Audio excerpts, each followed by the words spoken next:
વડોદરામાં ખુલ્લેઆમ ડ્રગ્સનું વેચાણ થતું હોવાના આધાર પુરાવા વગરના વિડીયો બનાવી સોશિયલ મીડિયા પર ફેમસ થવાનો પ્રયાસ કરનાર તમન્ના સૈયદ સામે સાયબર ક્રાઇમ પોલીસે વધુ એક ગુનો નોંધ્યો છે. આ સિવાય જેપી રોડ પોલીસ સ્ટેશનમાં નોંધાયેલા વ્યાજખોરી અને ધમકીના કેસમાં તમન્ના સૈયદ અને તેના પતિ સોહેલ સૈયદની ધરપકડ કરવામાં આવી છે. તાજેતરમાં તમન્ના સૈયદ નામની મહિલાએ ફેસબુક અને ઇન્સ્ટાગ્રામ પર વિડીયો પોસ્ટ કરીને તાંદલજા, અકોટા બ્રિજ, કાસામાલા, નિઝામપુરા, નવાયાર્ડ, રામવાડી અને ફતેગંજ જેવા વિસ્તારોમાં એમડી ડ્રગ્સ, ચરસ, અફીણ અને દારૂનું ગેરકાયદે વેચાણ થતું હોવાના ગંભીર આક્ષેપો કર્યા હતા.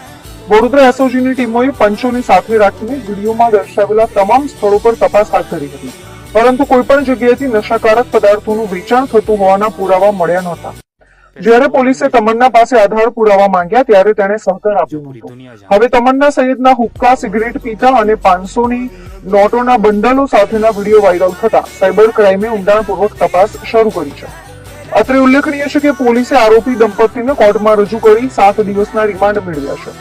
સોશિયલ મીડિયા પર માત્ર ફોલોઅર્સ અને પ્રસિદ્ધિ મેળવવા માટે પોલીસ અને કાયદા વ્યવસ્થા સામે પાયાવિહોણા આક્ષેપો કરનારાઓ સામે સાયબર ક્રાઇમે કડક વલણ અપનાવ્યું છે.